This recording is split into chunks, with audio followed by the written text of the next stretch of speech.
গত 18ই সেপ্টেম্বর পাহাড়িরা একটা মিছিল বের করে, মূলত পাহাড়ি স্টুডেন্টরাই একটা মিছিল বের করে এবং সেই মিছিলটার তারা নাম দেয় মার্চ ফর আইডেন্টিটি, মানে তাদের নিজস্ব যে একটা পরিচয়, সেই পরিচয়টা নির্দিষ্ট করার জন্য তারা এই মিছিলটার ডাক দেয়। আমরা যেহেতু অনেক সময় তাদেরকে উপজাতি বলি, অনেক সময় আদিবাসী বলি, অনেক সময় ক্ষুদ্র নৃগোষ্ঠী বলি, এই ধরনের বিভিন্ন বিশেষণে যেহেতু তাদেরকে বিশেষায়িত করি, অভিহিত করি, এই কারণে এটাকে ফিক্সড করার জন্য, নির্দিষ্ট করার জন্য তারা এই মিছিলটার ডাক দেয় মার্চ ফর আইডেন্টিটি এবং সেটা অনুষ্ঠিত হয় 18ই সেপ্টেম্বর। এখন 19শে সেপ্টেম্বর আবার আরেকটা ঘটনা ঘটে। সেটা হয় কি, মামুন নামের একটা পাহাড়ি বাঙালি আছে, সেই বাঙালি মানে ইতিপূর্বে তার নামে মোটরসাইকেল চুরি টুরির বিভিন্ন অভিযোগ ছিল এবং সে সেই দিন করতে পারছিল কি, একটা মোটরসাইকেল চুরি করতে গিয়ে ধরা খায় এবং এই ধরা খাওয়ার পর যে ঘটনাটা ঘটে, এটা নিয়ে আমরা খবরে দুই ধরনের ঘটনা আমরা শুনতে পারি, বুঝতে পারি। বিভিন্ন টিভি চ্যানেলে, বিভিন্ন খবরে বিভিন্নভাবে সেই ঘটনাটাকে ব্যাখ্যা করা হয়। এখন দুই ধরনের মন্তব্য কি, কোন একটা টিভি চ্যানেলে বলা হয় যে সেই মামুনকে পাহাড়িরা আপনার হলো পিটিয়ে মেরে ফেলেছে, মানে মব জাস্টিসের একটা শিকার হয়েছে, এই ধরনের ঘটনা বলা হয়। আবার আরেক ধরনের মতামতে বলা হয় কি যে না, মামুনকে পিটিয়ে মারা হয়নি, বরং সে মোটরসাইকেল নিয়ে পালিয়ে যাওয়ার সময়, দ্রুত গতিতে পালিয়ে যাওয়ার সময় একটা গাছের সাথে ধাক্কা খায় এবং ধাক্কা খেয়ে সেখানে সে স্পট ডেড হয়, সেখানে মারা যায়। তো এই ধরনের দুইটা আমরা মন্তব্য পাই, দুইটা ঘটনা দুইভাবে ব্যাখ্যা পাই। এখন দুই ধরনের মানুষ দুইভাবে ব্যাখ্যা করে। এখন এক্সাক্ট ঘটনা কি, সেটাকে তো আর ক্রস জাস্টিস করে ঠিক আমার পক্ষে সম্ভব না, মানে ঘটনাকে, ফ্যাক্টটাকে খুঁজে বের করা সম্ভব না, সেটা আমি তো সেখানে উপস্থিত ছিলাম না। তো আমরা সংবাদ মাধ্যমে এই ধরনের দুই ধরনের ব্যাখ্যা পাই, মানে দুই ধরনের মন্তব্য পাই। এখন পরবর্তীতে পাহাড়ি বাঙালি যারা আছে তারা চিন্তা করলো কি, যে পাহাড়িরা বাঙালি মামুনকে পিটিয়ে মেরে ফেলেছে, এর প্রতিবাদে তারা একটা মিছিল বের করলো এবং মিছিল বের করার পর তারপরে কিন্তু কিছু ঘটনা ঘটেছে এবং এখানেও কিন্তু দুইটা ভিন্ন মন্তব্য পাওয়া যায়। এখন তারা মোটামুটি মিছিলটা বের করলো, বাঙালিরা মানে যাদেরকে আমরা সেটেলার বলি, সবাই মানে পাহাড়িরা যাদেরকে সেটেলার বলে, তারা একটা মিছিল বের করলো। এখন পরবর্তীতে বাঙালিরা বলল কি, যে তারা যখন মিছিল বের করতেছিল সেই মিছিলে পাহাড়িরা আগে ইটপাটকেল ছুটছিল, হামলা করেছে। আর পাহাড়িরা বলতেছে কি যে না, আমরা তাদেরকে কোনো হামলা করিনি, বরং তারাই আমাদের বাড়িঘর ভেঙে ফেলেছে। এখন এক্সাক্ট ঘটনা কি এটা আমরা জানি না, আমি উভয়ের মন্তব্যটা ব্যাখ্যা করলাম। মানে এখানে দুই ধরনের মন্তব্য করতেছে। একজন বলতেছে, মানে বাঙালিরা বলতেছে যে তারা আমাদের মিছিলের উপর আগে আক্রমণ করেছে, যার কারণে আমরা প্রতি আক্রমণ করেছি। আর পাহাড়িরা বলেছে কি যে তাদের মিছিলে আমরা আক্রমণ করিনি, বরং তারা আমাদের বাড়ি ঘরে হামলা করেছে, দোকানপাটে হামলা করেছে।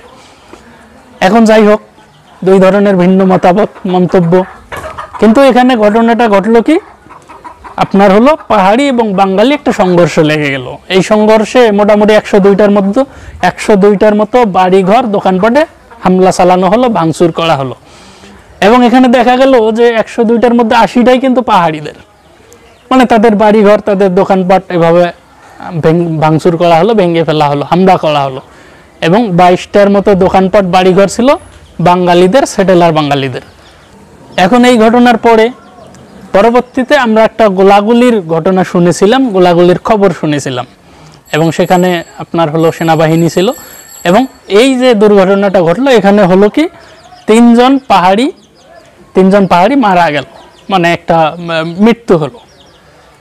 তো পাহাড়িরা পরবর্তীতে চিন্তা করলো কি যে কিরে, আমাদের এত আর্মস, এত শক্তি, এত অস্ত্রশস্ত্র আমরা রাখি, তো তারপরে আমাদেরই বেশি ক্ষতি হলো।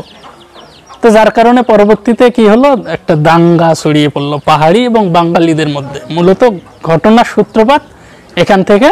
আরেকটা কথা হলো, 18 সেপ্টেম্বর তারা যে মিছিলটা বের করেছিল, মানে মিছিলটার নাম ছিল কি আপনার হলো মার্চ ফর আইডেন্টিটি। সেই মার্চ ফর আইডেন্টিটিটা কিন্তু একটা বড় আকারের মিছিল ছিল, মানে আমার মনে হয় না যে ইতিপূর্বে 10-20 বছরে এই ধরনের এত বড় কোনো মিছিল সংগঠিত হয়েছে। তো মোটামুটি তাদের মিছিলটা বড় ছিল। এখন পরবর্তীতে তারা 8 দফা পেশ করলো। এখন আমরা আজকের আলোচনায় সেই 8 দফা কি সেটা নিয়ে আলোচনা করব। আমরা বলবো না যে কোনটা যৌক্তিক কোনটা অযৌক্তিক, তবে কিছু কিছু দফার ক্ষেত্রে যদি আমার নিজস্ব মতামত থাকে সেটা আমি ব্যক্ত করার চেষ্টা করব। তো 8 দফায় তাদের প্রথম দফাটা ছিল কি, অবিলম্বে 1997 সালের শান্তি চুক্তি বাস্তবায়ন করতে হবে। দেখুন 1997 সালে তাদের সাথে একটা শান্তি চুক্তি হয়েছিল এবং তারা অভিযোগ করে যে সরকার সেই শান্তি চুক্তিটা বাস্তবায়ন করেনি, এবং সরকার পক্ষ অভিযোগ করে যে সেই শান্তি চুক্তিতে যেহেতু ছিল যে পাহাড়ি যেসব বিচ্ছিন্নবাদী সংগঠন ছিল তাদের কাছে যে আর্মস আছে, যে অস্ত্রশস্ত্র আছে, সেগুলো জমা দেওয়ার কথা ছিল, কিন্তু তারা সেগুলো জমা দেয়নি। এবং মানে উভয়ের প্রতি এই যে অভিযোগ, মানে সরকার অভিযোগ করতেছে যে পাহাড়িরা সেই শান্তি চুক্তির আপনার হলো নিয়ম ভঙ্গ করেছে, আর পাহাড়িরা বলতেছে সরকার সেই নিয়ম বাস্তবায়ন করেনি, সেই চুক্তি বাস্তবায়ন করেনি। এখন তাদের প্রধান দাবি হলো 1997 সালে যে শান্তি চুক্তি হয়েছিল সেই শান্তি চুক্তিটা বাস্তবায়ন করতে হবে। এখন এই শান্তি চুক্তিতে মানে পাহাড়িদের আমরা যদি একটু গভীরভাবে চিন্তা ভাবনা করে দেখি, পাহাড়িদের সাথে আসলে কিছু কিছু ক্ষেত্রে তারা বৈষম্যের শিকার হয়, মানে তাদের সাথে বৈষম্যমূলক আচরণ করা হয়। তো একটা ঘটনা আমরা বলতে পারি 2021 সালের আপনার হলো 2021 সালের একটা নিউজের মাধ্যমে একটা খবর এসেছিল যে 7,000 টাকার বিনিময়ে সেনাবাহিনী পাহাড়িদের একজনের কাছ থেকে 60 একর জমি আপনার হলো ভাড়া নিয়েছিল, লিজ নিয়েছিল মাত্র 7,000 টাকার বিনিময়ে। এবং এটা তো ভাড়াটা আসলে একটা বৈষম্যমূলক, মানে 7 একর জমি 7,000 টাকা দিয়ে লিজ নিবে, এটা হলো অযৌক্তিক একটা নীতি। এখন কথা হলো যে সেই পাহাড়িটা আসলে বাধ্য হয়ে সেরকম ভাড়া দিয়েছিল কিনা, এই ব্যাপারটাও কিন্তু সেরকম উঠে এসেছিল।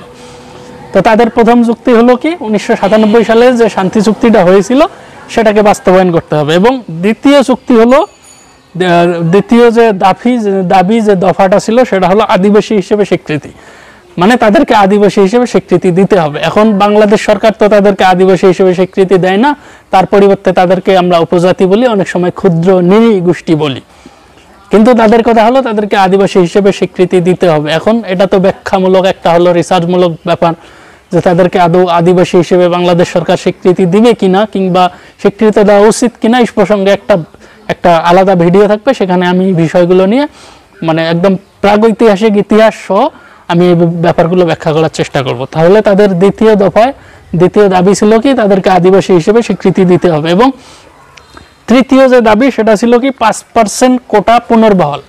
দেখুন সম্প্রতি কিন্তু একটা কোটা আন্দোলন সংগঠিত হলো এবং আমরা সকলেই দেখলাম যে এই কোটা আন্দোলনের ফলে বাংলাদেশ কিরকম একটা রাজনৈতিক পট পরিবর্তন হলো। কিন্তু আমি আসলে কোটা যে একদম সমূলে উৎপাদন করতে হবে, সমূলে বন্ধ করতে হবে এর পক্ষে না। মানে কিছু কিছু ক্ষেত্রে কোটা ব্যবস্থাটা আসলে বহাল রাখা দরকার। যেমন আপনার হলো ডিসেবল পিপল যেগুলো আছে, পিছিয়ে পড়া যেগুলো জনগোষ্ঠী আছে, শারীরিকভাবে অক্ষম, প্রতিবন্ধী, তারপর হলো নারী কোটা, জেলা কোটা ইত্যাদি বিভিন্ন ধরনের কোটা রাখা উচিত। সেক্ষেত্রে তারা দাবি তুলেছে যে ইতিপূর্বে তাদের যেহেতু 5% কোটা ব্যবস্থা ছিল সেটাকে বহাল রাখতে হবে। তবে এক্ষেত্রে কিন্তু আমার একটা দ্বিমত আছে, সেটা হলো কি মানে কোটা ব্যবস্থা যদি বহাল রাখা হয় তাহলে একজন ব্যক্তি যেন যে কোনো ক্ষেত্রে শুধুমাত্র জীবনে একবার কোটাটাকে ইউজ করতে পারে। কোন একজন ব্যক্তি কোটাকে ইউজ করে বিশ্ববিদ্যালয়ে ভর্তি হলো, আবার সেই একই কোটা ইউজ করে সে সরকারি চাকরিতে জয়েন করবে, মানে এটা একটা বৈষম্যমূলক আচরণ। তার পরিবর্তে আমরা করতে পারি কি যে কোটা ব্যবস্থাটা যদি থাকে তাহলে সেই ব্যক্তিটা যেন জীবনে মাত্র একবার, মানে সে যদি উচ্চশিক্ষার ক্ষেত্রে বিশ্ববিদ্যালয়ে ভর্তির ক্ষেত্রে কোটাটাকে ইউজ করে তাহলে পরবর্তীতে আর কখনো সে সেই কোটাকে ইউজ করতে পারবে না। এই ধরনের একটা নীতি আমার মনে হচ্ছে যে রাখা দরকার। আচ্ছা, 4 নম্বর হলো পাঠ্যপুস্তকে আদিবাসীদের সঠিক ইতিহাস, কৃষ্টি, সংস্কৃতি ও সাহিত্য আপনার হলো অন্তর্ভুক্তিকরণ করতে হবে। মানে তাদের দাবি হলো যে পাঠ্যপুস্তকে আদিবাসীদের সম্পর্কে আমাদেরকে যে শিক্ষা দেওয়া হয়, যে ইতিহাস, ঐতিহ্য, কৃষ্টি, কালচার আমাদের সামনে তুলে ধরা হয়, সেখানে একটা বিভ্রান্তি ছড়ানো হয়, মানে সঠিক ইতিহাস তুলে ধরা হচ্ছে না, যার কারণে তাদের এই দাবিটা হলো যে তাদের সঠিক ইতিহাস তুলে ধরতে হবে এবং সেটা পাঠ্যপুস্তকের মাধ্যমে সরকারিভাবে এই উদ্যোগটা নিতে হবে। মানে এটা ঠিক আছে, আমরা একটা জাতির সঠিক ইতিহাস জানবো না, মানে তাদের বিকৃত ইতিহাস জানবো, এটা আমিও সাপোর্ট করি না। এই দাবিটা, তাদের এই দাবিটা আমি মনে করি যে যৌক্তিক। এবং 5 নম্বরে তাদের যে দাবিটা ছিল সেটা হলো মাতৃভাষায় শিক্ষাদান করা, মানে পাঠদানের যে ব্যাপারটা এটা তারা যেন তাদের মাতৃভাষায় শিখতে পারে, করতে পারে। দেখুন এটা আসলে করা উচিত আমি মনে করি, মানে তাদের যে একটা নিজস্ব ভাষা আছে সেই ভাষাটাকে তো সংরক্ষণ করতে হবে, মানে এটাকে তো হারিয়ে যেতে দেওয়া যায় না। এই কারণে যেসব বাংলাদেশে 11টা উপজাতি আছে নাকি কয়টা আছে যাই হোক, তাদের নিজস্ব যে ভাষা আছে, সংস্কৃতি আছে, মাতৃভাষা আছে, মানে সেগুলোর যদি অ্যালফাবেট থাকে, বর্ণমালা থাকে, মানে সেগুলোর লেখন পদ্ধতি থাকলে আমার মনে হচ্ছে যে অন্তত প্রাইমারি পর্যায় পর্যন্ত, মানে 5ম শ্রেণী পর্যন্ত তাদের মাতৃভাষায় পাঠদানের ব্যবস্থাটা করা উচিত। এবং আমরা জানি যে 5টা জনগোষ্ঠী ইতিমধ্যেই 5টা জনগোষ্ঠী তাদের মাতৃভাষায় শিক্ষা লাভ করতে পারে, মানে পড়াশোনা করতে পারে প্রাইমারি পর্যন্ত। এবং আরও যেগুলো জনগোষ্ঠী আছে, উপজাতি আছে বা আদিবাসী আছে, তাদের মাতৃভাষা যদি লিখিত রূপ থাকে, আমার মনে হচ্ছে যে তাদেরকেও মাতৃভাষায় পাঠদানের সুযোগ করে দেওয়া উচিত। এবং 6 নম্বরে যে দাবিটা আছে সেটা হলো পার্বত্য চুক্তি অনুযায়ী স্থানীয় ভোটার তালিকা প্রণয়ন করে, মানে এই দাবিটা আসলে আলাদাভাবে ব্যাখ্যা করার কোনো কারণ নেই, কেননা 1997 সালের যে শান্তি চুক্তিটা হয়েছিল সেটাকে যদি সঠিকভাবে বাস্তবায়ন করা হয় তাহলে অটোমেটিক এর ভিতরে এটা আছে, মানে এটা অটোমেটিক বাস্তবায়ন হবে। এবং 7 নম্বরে যে দাবিটা তারা তো উত্থাপন করেছে সেটা হলো 1900 সালের পার্বত্য চট্টগ্রাম শাসনবিধি বহাল রাখার দাবি। এখন 1900 সালের পার্বত্য চট্টগ্রাম শাসনবিধি এটাকে কারা করেছিল? এটা করেছিল হলো ব্রিটিশরা। ব্রিটিশ শাসন সেই সময় তাদেরকে বিশেষ সুযোগ সুবিধা দিয়েছিল এবং এই সময় তাদের একটা শাসনবিধি তৈরি করেছিল। এবং সেই শাসনবিধিটা আসলে এখানে বলতে হবে আপনার পাহাড়িদের এই জমি জমার মালিকানা ইত্যাদি বিভিন্ন বিষয় সেখানে অন্তর্ভুক্ত ছিল এবং তাদের একটা নিজস্ব শাসন ব্যবস্থাও ছিল, কিন্তু বর্তমানে আসলে ওগুলো নাই। যার কারণে তাদের দাবি হলো 1900 সালের যে শাসনবিধিটা ছিল সেটাকে পুনর্বহাল করা। এবং 8ম যে দফাটা তারা উত্থাপন করেছে সেটা হলো পানিশমেন্ট বদলি বন্ধ করতে হবে। পানিশমেন্ট বদলি মানে এটা খুবই একটা ইম্পর্টেন্ট বিষয়। এখন আমাদেরকে বুঝতে হবে পানিশমেন্ট বদলিটা কি। দেখুন, সরকারি যেসব কর্মজীবী আছে, চাকরিজীবী আছে, তারা যদি কখনো কোনো অন্যায় করে তাদেরকে যদি বিচারের আওতায় নিয়ে আসতে হয়, তাদেরকে কিন্তু চট করে বলা হয় কি যে বদলি করে দেওয়া হবে। কোথায়? আপনার খাগড়াছড়িতে, আপনার হলো বান্দরবনে, আপনার হলো রাঙ্গামাটিতে। দেখুন, মানে এই যে যারা অন্যায় করলো, খারাপ কাজ করলো, তাদেরকে বদলি হিসেবে এই জায়গাগুলোতে দেওয়া হয়। এখন দেখুন, তারা যেখানে তারা বসবাস করে, আপনার হলো পার্বত্য 3 জেলায় যারা বসবাস করে, এখন এই যে মানুষগুলোকে, খারাপ মানুষগুলোকে বদলি করে ট্রান্সফার করিয়ে সেখানে দেওয়া হচ্ছে, মানে এতে কিন্তু তারা এফেক্টেড হয়, তারা প্রভাবিত হয়, মানে বিশেষভাবে তাদের চলাফেরা, তাদের জীবন ধারণের একটা অন্তরায় সৃষ্টি হয়। তো আমি বিশেষভাবে যেটা মনে করি সেটা হলো পানিশমেন্ট, মানে বদলি তো কোনো পানিশমেন্ট না, তাই না? বদলি কখনো কোনো পানিশমেন্ট হতে পারে না। বরং আমরা যদি কাউকে একটা বিচারের আওতায় নিয়ে আসি, মানে বদলির মাধ্যমে সে বিচারটা করা বাঞ্ছনীয় নয়, বরং তাদেরকে সঠিক বিচার করা উচিত। এবং এক্ষেত্রে তারা সেটা যে দাবিটা উত্থাপন করেছে সেটা হলো পানিশমেন্টের যে বদলি আছে সেই বদলিগুলো বন্ধ করতে হবে, এবং সর্বতভাবে আমি এটার পক্ষে আছি, এটার সাথে একমত।